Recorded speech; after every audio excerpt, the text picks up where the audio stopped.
Sri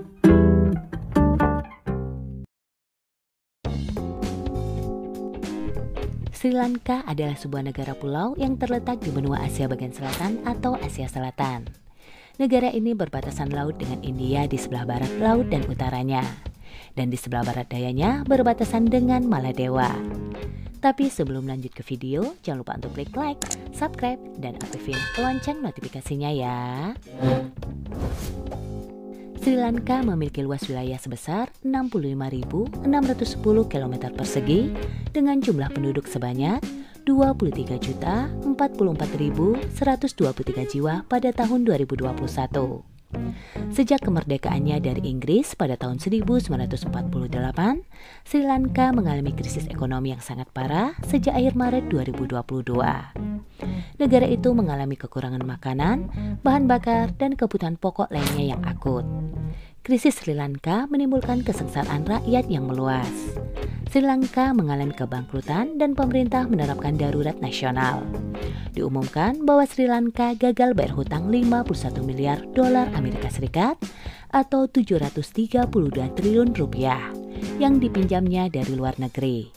Dan ternyata, usut punya usut, Sri Lanka diduga terjebak jeratan hutang dari Cina. Dan negara itu kini tak sanggup membayarnya. Karena Sri Lanka kerap meminjam hutang ke Cina untuk proyek infrastruktur.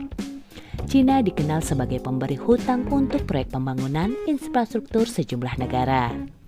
Pemegang hutang terbesar Sri Lanka adalah Cina, yakni sebesar 10%. Sri Lanka pun disebut telah masuk ke jebakan hutang. Kehadiran COVID-19 juga menjadi salah satu faktor memperburuk situasi krisis keuangan Sri Lanka karena mengurangi pendapatan dari pariwisata dan remitansi. Sri Lanka hanya punya cadangan dana 1,9 triliun dolar Amerika per akhir Maret, padahal butuh 7 triliun dolar Amerika untuk membayar hutang tahun ini. Pemberi hutang terbesar Sri Lanka selain Republik Rakyat Cina adalah Jepang dan India. Sejak tahun 2005, Sri Lanka pinjam banyak hutang ke Cina untuk proyek infrastruktur. The Times of India menyebut proyek-proyek itu menjadi gajah putih. Istilah gajah putih berarti sesuatu yang tampak berharga tetapi tidak berguna dan merugikan. Pada tahun 2017, Sri Lanka juga harus menyewakan pelabuhan Hambantota yang strategis karena tak bisa balik modal setelah meminjam hutang ke Cina untuk membangun pelabuhan tersebut. Total hutang Sri Lanka ke Cina adalah 8 miliar dolar Amerika dari total hutang 45 miliar dolar Amerika. Pada tahun ini saja, Sri Lanka hutang lagi sekitar 1, miliar dolar Amerika hingga 2 miliar dolar Amerika ke Cina. Sri Lanka masuk ke dalam posisi seperti ini karena ceroboh dalam berhutang ke Cina saat membangun infrastruktur.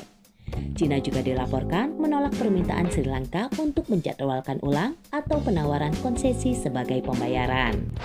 Namun juru bicara Kementerian Luar Negeri Cina berkata, negaranya tetap siap membantu ekonomi Sri Lanka.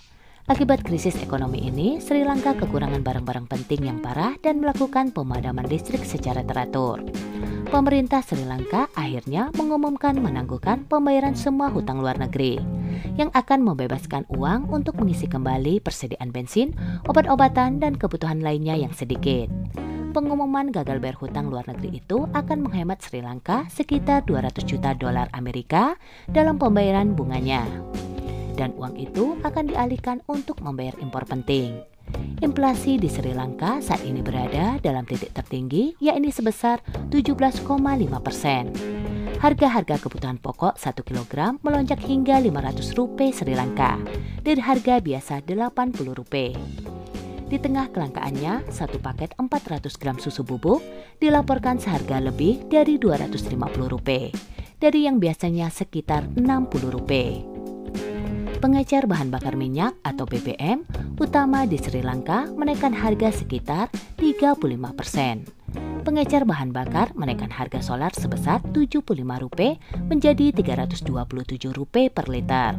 Sementara bensin dinaikkan sebesar 35 rupiah menjadi 367 rupiah atau sebesar 1,20 dolar Amerika. Negara dengan 22 juta penduduk itu sangat bergantung pada impor barang-barang penting, termasuk bensin, makanan, dan obat-obatan.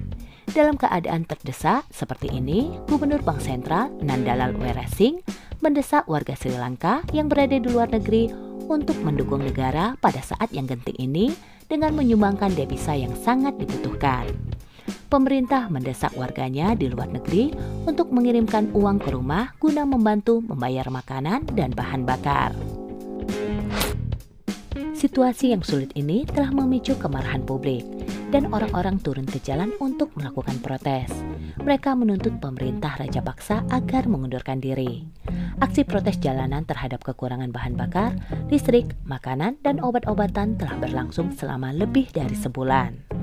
Hampir semua kabinet Sri Lanka kemudian mengundurkan diri pada pertemuan larut malam, membuat Rajapaksa dan saudaranya yang menjadi Perdana Menteri Mahinda terisolasi.